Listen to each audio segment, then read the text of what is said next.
It's our money dance time. It's time for a money dance. I love the money dance. You know, whenever I get money into my house, like if it's like, say I get money in the mail or someone takes me out to dinner, I do a money dance. It's like keeps the money vibe high. I love it. I love it. I'm going to start doing my money dance. It is pretty fun. You know, I do it too when I have my clients, you know, they'll message me that something good happened. And I'm like, I have this little money dance emoji that I send to them. And it's a GIF, actually. It's really fun, you know. Energy around money is what we're all going to talk about today on NFA Money Talks, everyone. And Bob Willer, I'm super excited to have him on. As you can see scrolling across the bottom, he has a really cool company. Oh, and actually it doesn't say your company, but it's called The Money Nerve. And him and I are so aligned in terms of helping people overcome their triggers that cause them to really push money away. And so we're going to have a fun conversation today. So psyched that you're all here. If you have questions and you're watching live time, feel free to plug them in. If you're watching later, plug them in and I'll answer on the comments later. So Bob, I'm going to introduce you, you know, your background story and all that later. First, I want to know for you, what's your current biggest money fear that you're working through? I think am I going to get it all done? Ooh, okay. And when you say all, like what? Say more. Well, I'm working. So, of course, because I'm completely bored out of my mind. So I'm starting a new clothing line and adding a second podcast a week in another month. And so I'm hiring a couple more people. And I'm like, okay, is it all going to work out the way that I've envisioned it? Because now I'm hiring 2 more people and I'm just jumping ahead, trusting that the money's coming with this. You know, I mean, I know I have other money to use, but I'd like to not use that other money. And so it's like, can I pull it all off?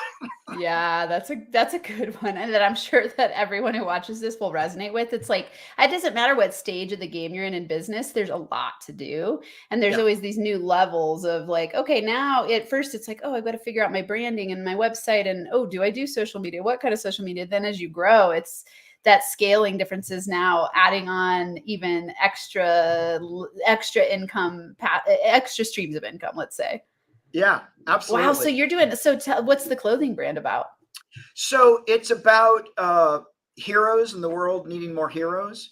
Cool. And sort of cultivating all of us being more hero-like in our everyday actions. And it's focusing on everyday heroes, right? All the people that we don't recognize, that we take for granted, teachers, first responders, somebody's grandmother, right? Just single parents, all that stuff where we just don't, I think, give it enough love. And so I really want to cultivate this reminder that we should all be hero-like in the way we very cool live our lives. Yeah, I love it. Okay, so what do you do when you face this fear? When you're like, oh my God, am I going to get it done? Is there a feeling of overwhelm for you? Like, how does that fear show up? Probably mostly through my staff, who all freak out because I have too many visions. They're like, stop thinking. I'm like, I can't help it. Now, for me, I think I just have to, like, I'm a big whiteboard. I like to write everything out. So right now there's this stage, then finish the design and then so I've got like 8 lines of each of my projects. And because I'm also working on 2 children's books that are going to come out in the fall. And so I just like to timeline everything. And then I can go, okay, that's doable. All right. Not going to be the end of May, but I can get that done by June. And so if I just sit back and look at my timelines, that calms me. Yeah. And then helps me to go, oh, wait, there's 3 little things. Tweak that. And I love it. Yeah. And I write out, I don't know if other people do this, but what I do is like, I'll write out all my tasks and my goals. Mm-hmm. I'll rewrite them. I'll adjust slightly and that one's done. That comes off. I like to keep rewriting it, to keep putting it in my brain waves. Yeah. Because there's real importance for me with pencil to the paper, connecting to my mind. So that's real big for me. Okay. So it sounds like, I mean, you're a man of many projects and successful in business. So making sure that you have a way to organize your thoughts and then it doesn't overwhelm you. I'm always fascinated by how few people do that and how important it is. Yeah. It's like that if I didn't live by my calendar, and same with me, I love in my new office that I don't have up yet. I just got it. I got like a 7-foot glass board. Oh, cool. because I do the same thing. It's like, oh, outline the project, see the future vision, and sit with it and play with it, because otherwise it's all in my head jumbled up. And Yeah. there's a lot going on in a business. It can, to me, you could go to bed every night and just be overthinking, and that when you don't take it out of your mind and put it somewhere on paper or board, it can overrun your whole day, I think. Absolutely. And for me, because I've got a team and I'm getting ready to bring on a couple more, having it laid out, it helps keep them on track, because I can say, remember, we were supposed to get these things done, and this is so and so's responsibility, and where are we with this? Yeah. So that it's, because what often happens for a lot of people is, oh yeah, I'm dealing with today and I'm putting out fires. Whew. Oh, I forgot. Like, and then it's not on the radar. So I like having everything on the radar. Oh, let me readjust. Yeah. I'm gonna scroll this across the bottom, because this is powerful. Overwhelm tip: organize your thoughts and make a plan. It's like that statement, the quote, I think it's Henry Ford, the failure to plan is to plan to fail. Right. Like, it's just let's be planned and organized. Absolutely. If for me, it's about getting focused and organized, so that, yeah, I got a lot of stuff I want to do, and I want to get it all done, and I want to make it happen. And I've had success in the past, and I feel really great about the things I've done, and I want to do more. And I want to be smart about my time. Yes. Okay. So share with us, because I know how long have you been in business? Give us a little bit of your backstory. You have I love your business. It's so cool. The first time I went to your website, I'm just like, yes, you're speaking my language. Yeah. So share how you got into this. Yeah. So I have an accounting practice that I've had for about 20 years. And that was where I first started having conversations with people about money. People would come in for tax appointments, leave with tears and therapy sessions. I'm like, I need to charge more. And what happened was, I was on my own personal journey around finance, because even though I was a CPA and I had all the answers, I wasn't actually following my own advice. Looking at that, a lot of my friends were creative folks. And so it made me realize people are working and operating on an unconscious level of financial decision making. And so I ended up writing a book, The Money Nerve. And I realized, as much as I love taxes, and everybody loves them because they're riveting, as much as I love doing that, I really wanted to start these conversations about money. What's your story? What's driving you? What are you unconsciously not thinking about? Let's think about it. And so getting really curious, and that became the focus for me, is how do I start letting people know there's no shame in not knowing, and you're not alone. Those really became my two driving things, because so many people are like, I'm the only one. Yeah. And people are out there having heart attacks, having health issues, people taking themselves out in a real sense. And so I just realized how much information I didn't get. And again, not blaming here. It's not about blame. It's, this is where I am. I don't have a lot of information, but how can I help other people get that information sooner? Yeah, this is so powerful, because I think a lot of people think they're alone, and that they hide it because it's embarrassing and brings up a lot of shame to think like, I don't know what I'm doing with money. Yeah. And so I think it's really cool that as an accountant, you decided to start, like more like money counseling, in a lot of ways, money coaching, and helping people work through those blocks. What was one common one that what's one common one that you see? And I know you and I work in the same world, so I'm sure there's overlap. I'm curious what comes up for you on a regular basis. Well, I think one of the main things that comes up is imposter syndrome. Yeah. I don't deserve this. I can't believe I'm so successful. When's it all going to be taken from me? I just got really, really lucky. And so it's for a lot of people, they're like, how did I get here? Right. And that's hard. I remember when I first started my CPA practice, I left. I just walked away from an accounting firm because I was crying on my way to work every day going, I hate this. And I did not have a plan, but other than I can't keep doing this. And I'll be honest, the first 8 or 9 years, I would say, nobody's coming back this year.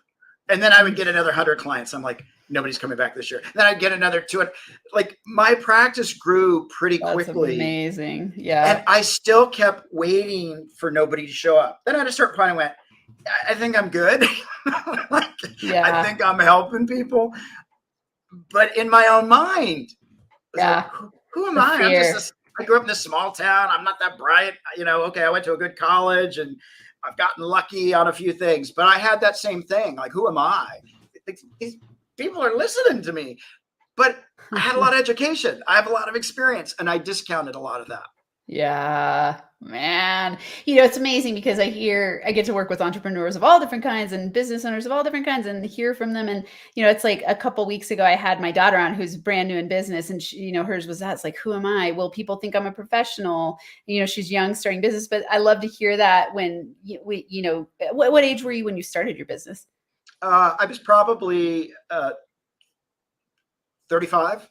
Okay. So a little older than my daughter, let's say. And it's like, we all have this. I mean, if you're whoever's watching right now in live time, like, do you have this fear? Who am I? Do I deserve this? Will it keep going? Like, I've never met an entrepreneur yet who doesn't have that imposter syndrome fear. Like, and then I think of it as a money block and scarcity. Like, money is scarce. Like, no matter how big your success gets, you start to worry and wonder, like, will it keep going? I have it too. It's like, I go, like, I'm in my 4th year and every year I make more and more money and I work less and less. And I still like have those moments of like, is it going to keep going? Are people going to keep finding me? Like, it's wild. Yeah. And it's interesting for me. My story is I initially went into accounting not because I wanted to be an accountant. I thought I could explore different businesses and see what looked like appealing, like, go into this business. So it was really only for job search. Initially. Then I got really comfortable and people seemed to respond well. And I worked for this one firm and then I moved to this other firm and I would have stayed there forever. I was happy. I was working 3.5 days a week and I was just making enough doing my creative stuff. The thing is, they got very insecure that clients were liking me, business was increasing, competition, and it was competition. And I'm like, I don't want to compete. I'm like happy just getting a check and not taking on too much responsibility. But it was ultimately his insecurities that forced me to leave and start my own company, which led me to a much better outcome because I was actually comfortable doing what I was doing. Fascinating. He created exactly what he was most afraid of. Wow. Yeah. So when you took the leap, had you already started seeing clients on your own, or was it just like, hey, I'm going for it all the way, and you took the leap and then started a business? I took the leap. I had a few of clients that were my own that I brought on. So they came with me. And then really he had a client that they really just wanted to work with me. And they said, look, we'll help you. Like, we'll make sure we'll give you monthly retainers and stuff. We want you to make the leap and we'll support you. And I think knowing that I had that support, even though I didn't have it all figured out, I knew I had enough money to make it work. And I knew I had a skill set and I took the leap. So I didn't really have a plan other than this isn't working. Got to go. Okay. Yeah, that's amazing. I'm curious, when you work with people, so you do accounting with them plus help them with money. It's different with different clients. Some people, it's mainly they come to me through tax. And then of course the emotional and therapeutic stuff comes up organically.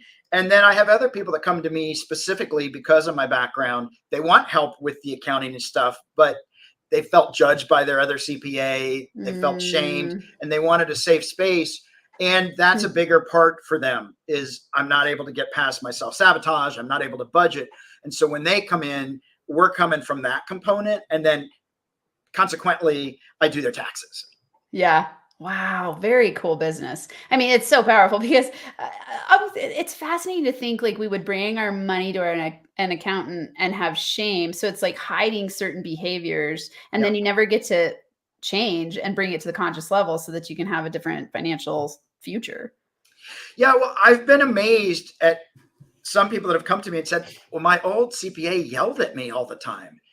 And I had a new person this year they came to me and we were doing some planning, and they said, last year we came to the accountant in November to do some planning, and they said, why are you bothering me? Taxes aren't due until March. And I was like, what? Like, what? You have to do the planning in November. Yeah. And I don't know what their story was.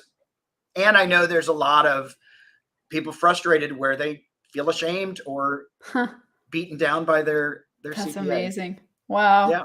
Yeah. Well, I work a lot in the law of attraction. So I think about like how we will find people to reinforce the beliefs that we have. So if we feel shame about money, we're going to get people to shame us about money so that we can keep that belief going.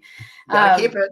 Right. Yeah. So I love this conversation for you, on your own journey of building a business. I always like to bring tips to business owners here who are pre-six figure and starting out in that business trajectory. What are 3 tips that you could help them with in terms of getting to 6 figures faster that you've learned along the way?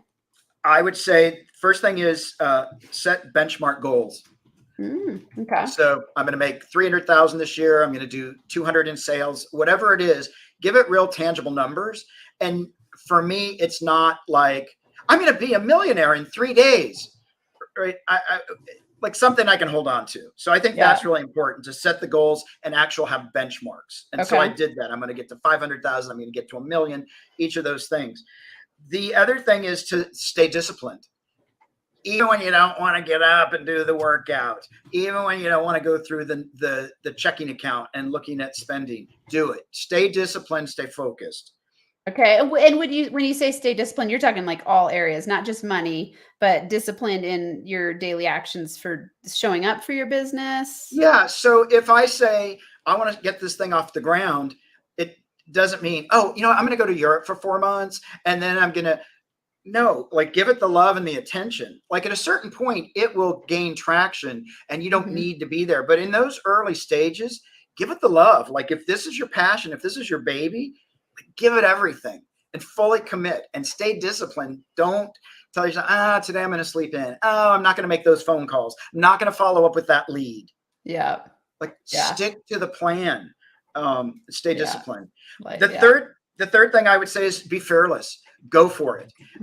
I wished that I had been more fearless in my life. And for me personally, I had my own traumas growing up. And so most of my decisions, if not all of my decisions, were life and death based.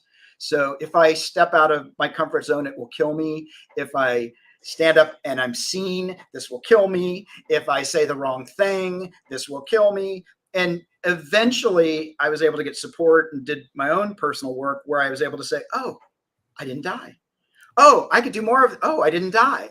Oh, cool. So be fearless. I wish somebody had said, look, people are going to judge you. People are going to talk about you. People are going to root for your failure. Do it anyway. Like show up. I think the fear conversation is so important because fears are always going to be there. You're always going to have obstacles, you're going to have challenges, you're going to have things that are sitting in front of you that you are feeling afraid of. So in that be fearless mentality, it's like, hey, I'm doing it anyway. Yeah. Like I'm just going to go for it. The one you said I think is interesting is know that people are always going to judge you and just be fearless through it. Because, as people that struggle with imposter syndrome, and I think most people do on some level, it's that fear that other people are judging us and for what it is that we're choosing to do. And so in that be fearless place, when you say people saying that to you, you wish someone would have said that to you. Do you think it would have worked? Like at the beginning stages? Maybe not, but I think if I had heard it enough, I might have started to think it was a possibility. Okay. Yeah. And if well, they keep saying it and they seem to be fearless. Maybe there's some truth to it. I would have been a little more curious, I think. Yeah. Certainly I didn't fully trust it. I think trying to be perfect though is what holds people back. Wait, it's not the perfect time. I'm awkward. Some people will say, Bob, sometimes you're awkward. Yeah, sometimes I'm awkward. Sometimes I'm not perfectly polished. And sometimes there's going to be an awkward pause. I'm going to show up anyway.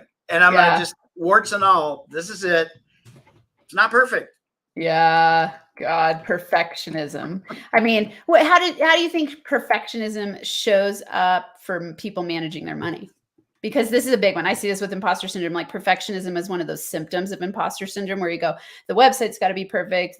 My money making's got to be perfect. Oh, once I get to this level of income, then I'll look perfect and people will take me seriously. Like all those kinds of things. What do you notice there? Well, I noticed that when people try to be perfect, there's paralysis. Mm-hmm. I'm paralyzed because no, I can't. When everything's aligned, when all the planets have aligned and the wind is this way, and like it's not going to happen. So what happens is I think people end up procrastinating. They're paralyzed. They won't move forward until the next sign. And I think you just have to start walking. I think you just have to push through that. And I think that overthinking often undermines their amazing idea or their amazing business because they're so busy overthinking. All they're doing is reaffirming overwhelm. And oh my God. And it's a hamster wheel. I got to keep running. Yeah. So for me, it's being able to go, okay, everything's not perfectly aligned. I'm going to do it anyway. Yes. One of my favorite mantras when I started my business was screw perfection, just get started. Yeah. Because it was that like perfectionism would lead to paralysis. It was like, analysis paralysis where I'd just be like, I've got to analyze everything. It's got to be perfect and it's got to look a certain way and people got to perceive it this way. Otherwise I can't get started. And so I would just be like, fuck it, screw perfection, just get started. And I mean, I've put stuff out there that has typos. It was awesome early on in the game, and it probably still happens sometimes, but it's like I had someone message me and say like, there's a typo. It was like literally in the header of my website. I was like, I'm out there, I'm making things happen. I'm growing. And if people get upset by that, they're not my people anyway. It's just like, sometimes it's not perfect and it's okay. I've put a lot of content out there over the years because I'm not so freaked out about that perfectionism piece anymore. For what would you say, like money wise, I want to hear more about your book and what like, I know that's been a big contribution for you to finding more people. So a few things, like what would you say to entrepreneurs who are wanting to write a book? What are some tips and thoughts there? And then share some of the content from your book, because I know it's an awesome read. Yeah. So the first thing I would say to people out there, I know for me writing the book, as I started to finish it, I thought, who am I? Who am I to, imposter syndrome, who am I to write this book? But here's what I do know. I'm an expert in my own life. And so nobody can tell me that I don't know my life. They can certainly point out blind spots, right? But I realized, you know what? My journey's been my journey. So I felt comfortable writing it because it's my story. It's my journey about money. And then here's my offer. If it works for you, great. If it doesn't work for you, great. Keep looking for. I'm not saying I'm the only, come to me. I have all the answers. I have perfectly figured everything out. If it resonates, jump on board. Let's have a conversation about money and how has it been driving your life. So for me, that's the first thing. The second thing is find a style that works for you to write. So for me, my brain goes faster than I can type or write. And so what I did was I sat down with a friend and he just interviewed me. Well, what do you mean by that? What do you mean by that? And we spent 4 months every day, an hour to 3 hours, just talking through all my thought process around money, what I'd learned, childhood stuff, everything. And then we had it transcribed. And then I worked with an editor to start to move it around into chapters and everything. So find what works for you. If it's writing longhand, do that. If it's recording it, do that. If it's typing it on a computer, do that. Like find what works for you and then trust that. Like that's great advice. I know a guy that wrote a book and he had written like 200 articles. And at the end of the day, he had 200 articles. He was able to turn it and put it into a book. Yeah. Just compile it. Yeah. Right? As you're saying this, I'm thinking about how much we can overcomplicate things, which is part of that perfectionism, or sometimes it's comparing yourself to other people where you think they did it this way, I've got to do it this way, instead of thinking outside of the box and going like, what works for me? I love that you're saying the transcription piece, because I know, there's like big players in the industry. They'll talk about how they're not that great at writing and even dyslexia or something along those lines. They go like, I just talk it into a recorder, have someone transcribe it, get a ghost editor. I mean, there are options. There's options. Yeah. Yeah. Would you Yeah, say that your book has propelled your business forward in useful ways? it has. What's interesting is if you're writing a book to make $10 million, Yeah. probably not going to happen. Yeah. What it does do, though, it opens doors. It gave me street cred. All of a sudden, I published this book.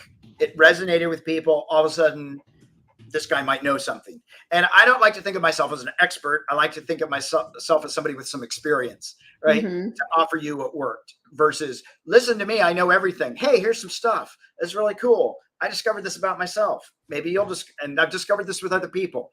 Yeah. Again, that invitation to see what resonates. But it did open a lot of doors, and it was pretty immediate. Yeah. Yeah. I love that. I think it's interesting you're saying it because I've definitely had people say before, books aren't the money maker for your business. And I think it's useful to think about books as a way to have content to create you as, an expert or someone with experience where people Right. can then get to know you. Right. I love this. Someone said to me once, like, I love books because I get to, I like go to bed with a new person every night. It cracked me up, but I thought that's so true. Like you have a deep relationship with a book. Like I've had books Right. that have just dramatically changed my life. And so I think books are such a powerful way for entrepreneurs to share their experience and their wisdom and then attract the right community to them. And then you really get to know somebody through the book because your content is all there. And then they can go, hey, do I resonate with Bob? And do I want to work with them? No, that's awesome. It made me think, wow, I've slept with a lot of authors. Exactly. It's so true though, right? It's like it's on your bedstand if you're reading at night. It's Yep. great. You have like at least an 8-hour relationship with someone, That's right. That's right. Yeah. Do you find that like for you, what are your main lead gen strategies in your business? And I know you're later in the game. Like how you've been doing the money nerve specifically, how many years? 10 years. 10 years. Okay. So will you share like with entrepreneurs? Because I have entrepreneurs watching from all different stages, like startup all the way to 6-figure and beyond. Would you say like share a little bit about the trajectory of those 10 years for you, the thinking about the roller coaster ride of entrepreneurship a little bit? Yeah, I think, and every business is different. I think for me, I was committed to this idea of financial literacy education and combined with therapy and workshops and all that stuff. I had money that I could put into the business initially. Okay. Because it wasn't going to be something right off the bat that was going to bring people in. I was doing free workshops. I did a bunch of workshops with a few new thought organizations that let me try stuff out. Okay. And right. So I could build up my resume. So I wasn't in it immediately like I've got to turn a profit. I had other sources of income. Mm-hmm. And so I knew I was covered. And I think some people have to make it start right off the bat. Yeah. Be able to have that money coming in. So I think it's important knowing, do I have other resources? Do I have a safety net? Or if I've got, I had a clothing line previously and I had set aside, I've got $25,000 to make this work. And it went really well until there was a trademark issue because my lawyer didn't finish the trademark. And then I started the advertising and had everything gone in order. I would have been good to go. But I didn't have $100,000 to fight the big companies that were like, oh, it's close, but we have lots of money. We can wipe you out. So I'm like, okay, bye. Right. Yeah. So yeah. So set aside a budget of how much I can spend. And then you might also then set, what am I willing to do? Or when is it too much? And I'm like, okay, I probably need to walk away or go in a different direction so that there can be some red flags of, oh, this, maybe nobody's interested in this. Yeah. Right. Maybe I don't have a market. But I think, so for me, I knew I had sources of income and I was looking at it long-term. Like I didn't look and say, you know what, in 3 years, I must be making money. I said to myself, well, for me, because I've got this other business, it feeds me new clients into my accounting practice. I do a lot of speaking. And so I speak like Transamerica and Ameriprise and all these different places. That picks up new clients for me. So I knew that it was in conjunction with my accounting practice, but very different. And so it allowed me to go a little bit slower. Yeah. now I can focus more on that because the accounting practice is doing so well. I brought in a partner. We've expanded from originally I had one person working for me. Now we've got 15 people working. It's a lot easier for me to feel really financially secure. Yeah.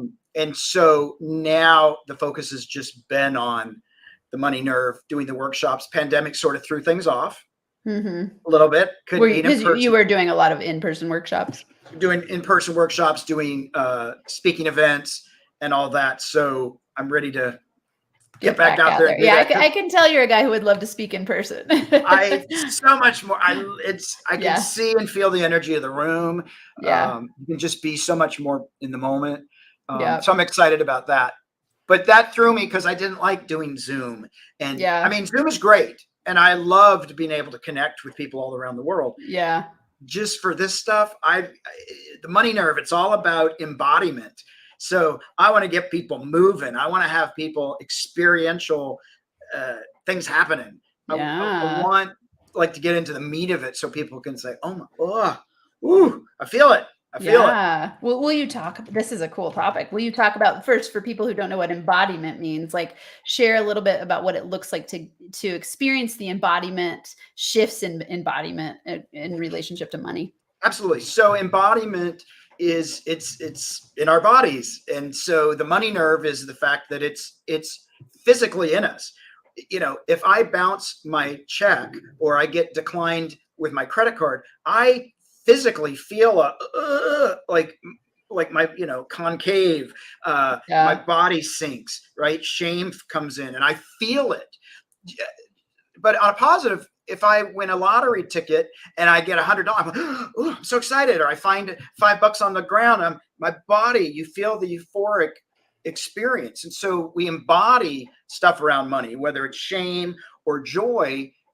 If you hold if you hold two pieces of currency in your hands with your eyes closed, they feel the same. But if you open it up and one's $1 and one's $100, whoa, do I love that one that's $100, right? Yeah. Because I made a decision that that's a more valuable piece of paper. Yeah. Yeah. So we embody all that. And when we do workshops, I do things like have people looking at a dollar bill and I exchange people walk towards each other with a $1 bill and a $5 bill and a $100 bill. And it's amazing what comes up for people. And then when I take the $100 bill from this person and give them a $5, they're just so upset, right? That they ended up with the $5 bill. It's so amazing. Yeah, that's cool. Yeah.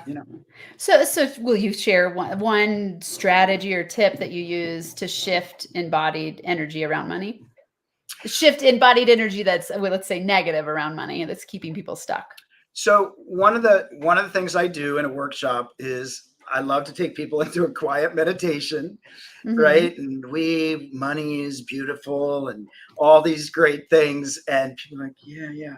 And then I'll just pause for a second and I'll say, do you deserve it?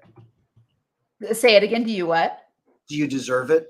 You deserve it. Ooh. And now some people will be like, yeah. But you'll see a lot of people go, like they'll jolt. And they don't realize that they've had an unconscious decision that they actually don't deserve it. And so they can go, I want to be rich. Not really. Like, I want to have all kinds of success. You don't deserve it. And I want to give to the world. You're incapable, right? And so that under voice is what I'm interested in. So what I want to do is I want to bring that under voice to consciousness and then start working with ways to hiccup that pattern. So that if the story is I'm broke, I'm choosing to spend my money on other things than saving.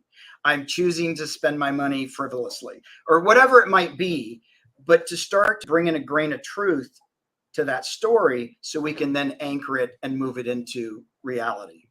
That's awesome. So powerful. I think about, I call them competing commitments where it's unconscious, conscious battling against each other. Right. Exactly. Like you're saying, it's like, I don't know a person who wouldn't raise their hand and say, sure, I want to be financially free. Like every single person would say that, but then why aren't we all? It's those competing commitments. Exactly. Like you're saying, like the deserve piece is so big.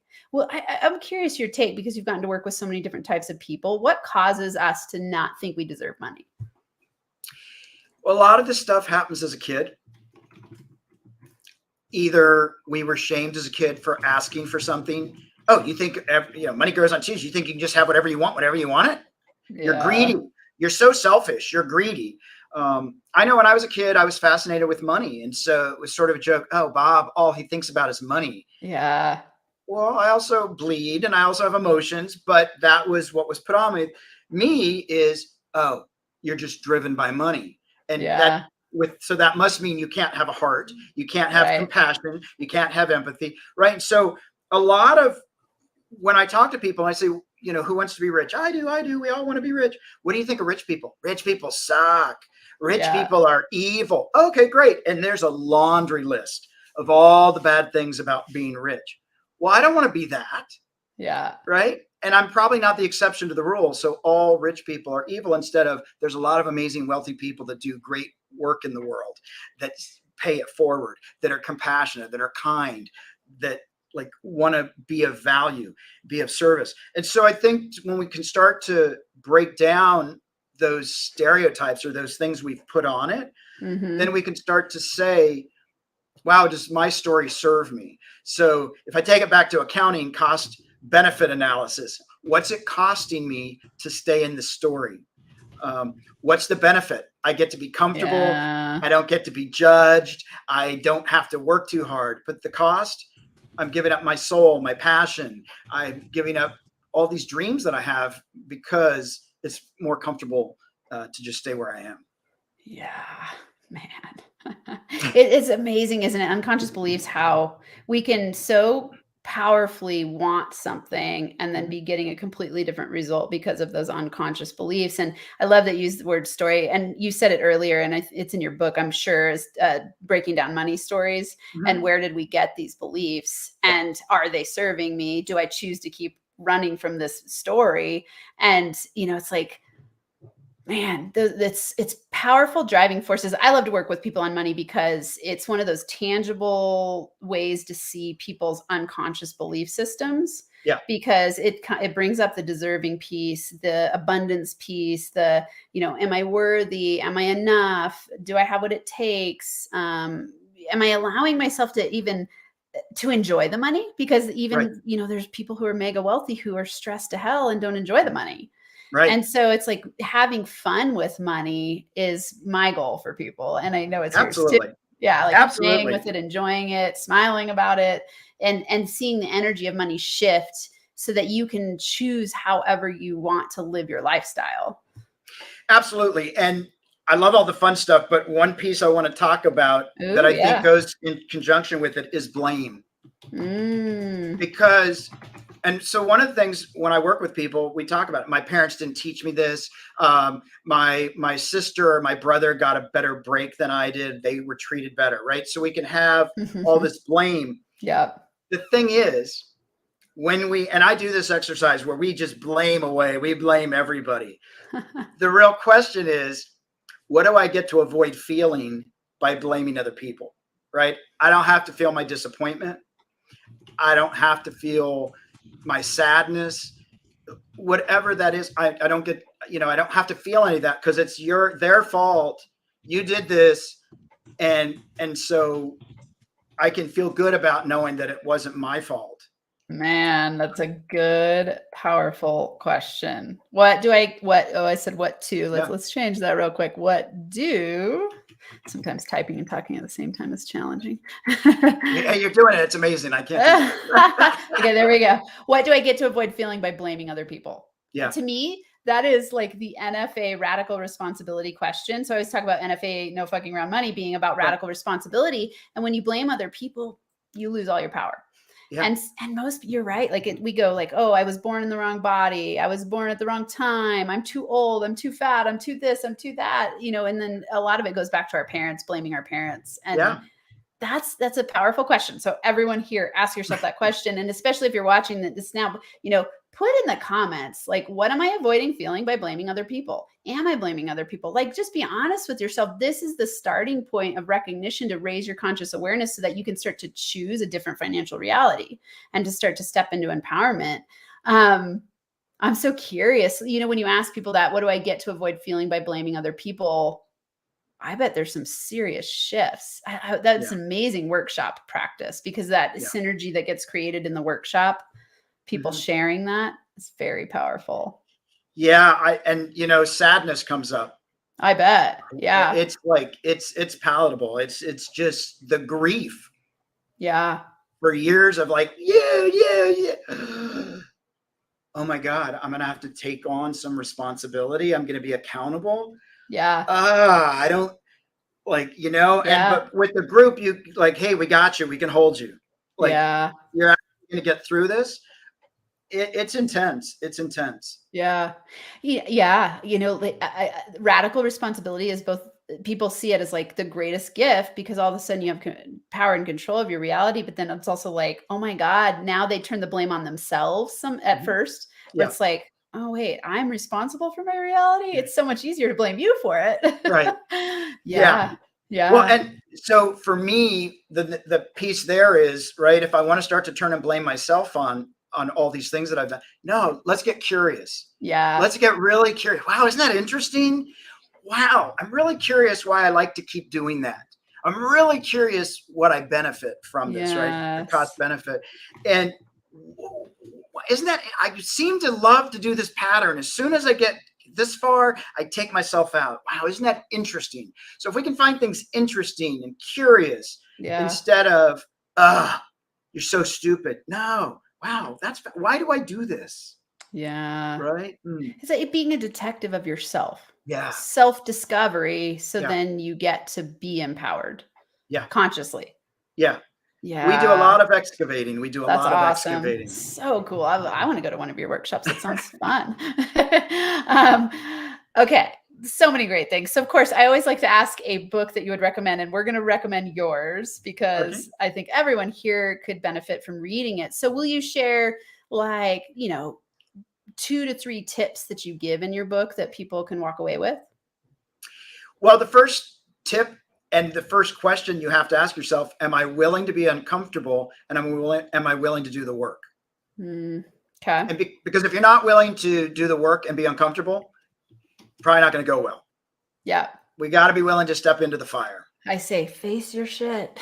Face your shit. Yeah. That's the first. Feel willing to face your shit. Yeah. And then I think it's willing to take inventory of where you really are. Like, okay, this is me. Okay, well, the pretty version of me, or the better weight version of me. No, this is me. This is it. I have this much debt. I have this much in assets. This is where I am. Because if we don't know where we are, we can't really move forward. If I'm trying to go somewhere in a car, if I don't even know where I'm starting, I don't even know how to get to New York. Like, Yeah, right? exactly. Yeah. So know where you are. And then I think the third thing is be intentional. Be intentional in the work. So whether you're working on budgeting, and some people are like, I hate the word budgeting, whether you're doing a spending plan, as you're doing this stuff, be intentional and conscious. And that doesn't mean when you misstep, you go, oh, I'm bad. I missed it. Oh, okay, cool. There's that thing again. Yeah. That But I'm blame. eye on the ball. I'm going to keep Yeah. moving forward. So really intentional and conscious. Yeah. I'm cracking up about the budgeting word. It's like, we were talking about radical responsibility. It's like, okay, create a money responsibility plan. Right. There you go. It's like it doesn't, we have so many funny associations with money words where we're Yeah. like, ew, I hate budgeting. Okay, well, do you have the money you want to have? If it's the answer is no, then you need to learn to budget. Exactly. Call it do I have my money plan? Like, whatever. Yeah, exactly. Like, do whatever reframe in your mind works for you to be radically responsible about your money. That's how people get wealthy. My story, I went from food stamps to building a 6-figure business fast. And when like everything we're talking about here, like the first step was me recognizing that I was blaming other people for my reality. Right.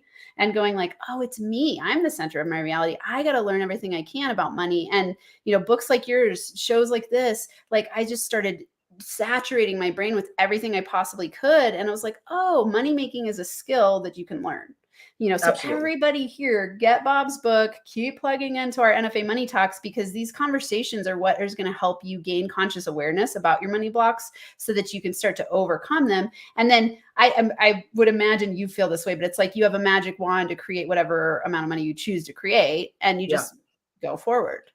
Yeah. And, you have a successful business that created, it sounds like 7+ figures in your business. Yeah. So, life has been good. Yeah. Listen to Bob, everyone. Read his book. And I will say, even though I believed it, I didn't fully believe it, right? I was committed to the vision and I didn't 100%. I'm like, oh, I don't know if I can pull this off. Do you believe it now? Like, yeah. Because you've created it. Yeah. The evidence is there. So you still, you're human. So you still have little, like we were talking about at the beginning, of little things come up. It might be overwhelmed. Like, oh my God, can I do all of this? Yeah. It's so the fears of change. It's not like, is it possible? Now it's like, how much is possible? Like, how big can I go? Yeah. And even with that, though, there can still be old stories, because there was a possibility there was a large amount of money was going to pop into my account. And I was like, how much? Like, all of a sudden I'm like, am I comfortable? And I think that's a great question to ask yourself. What am I comfortable with in my bank account? Is it break even? Is it 10,000? Yeah. I used to be happy. I used to be happy if I wasn't overdrawn, right? When I was younger. Now I'm like, oh, okay, if I don't have this much, people are like, Bob, seriously? Like, and I'm like, oh, that's, right. And that used to be my emergency fund. And so it's grown, thankfully, my tolerance to have amounts of money in my bank, but I still, that's a lot of money. Isn't that fascinating? Or like, I have the same thing. And I love watching the money set point change, where it's like, same thing. It used to be like, okay, I know I can pay all the bills this month. So just like paycheck to paycheck, and then it was like, oh, now I need at least 2,000 in the bank. Now 5, 25, 30, 45, 50, and then it's like, okay, I'm comfortable with this amount, and it changes over time as your money mindset up levels and you start to make more money and shift. Absolutely. And it's a stage by stage process. Like that doesn't just happen overnight, and it doesn't happen unconsciously. No, it happens with intention. Like you were saying, like have intention around it. So, when we're looking at Bob's 3 tips. So first we've got here, set benchmark goals. Okay. So a benchmark goal here for everybody could be financial freedom, 6 figures, 7 figures, whatever it is, right? So set that benchmark goal, stay disciplined. So that means to stay disciplined, plug in every week here, read books, listen to podcasts, like do everything you can to saturate your brain.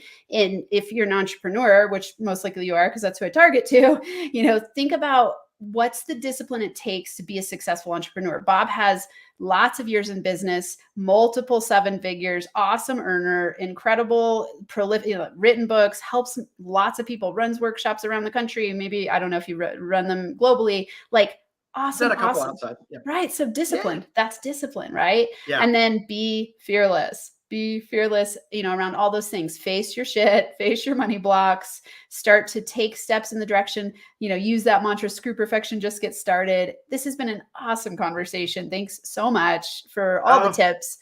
My pleasure. I would love one more. This is a fun one. What would you say is and you've given a lot of tips here, but what would you say is your number 1 money confidence tip? Money confidence tip. Know that you're worth it. Know that you can do it. Ooh. Because it's something you can cultivate. We can cultivate happiness. We can choose happiness. We can choose to be financially abundant. We have to believe it. Yeah. So I would say cultivate that, believe it. Know it's possible. It's possible. Yeah, I love that, because it's easy to say, no, you're worth it, and then people go like, well, how? But you said cultivate and do what it takes to step into that, right? And then it starts to feed on itself and build on itself. And confidence isn't something that happens to you and just drops in your lap. You develop it over time. It's a skill. It's a learned practice. Yeah. Awesome. Okay. So I know everyone's going to want to connect with Bob, and here is where, let's see.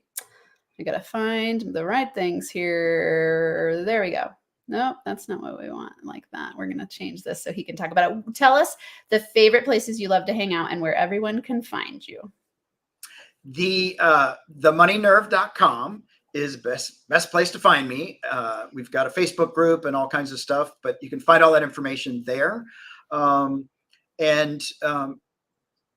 Hanging out would be any sushi place, but I don't think that's what you meant. But that's my favorite too. It's the best.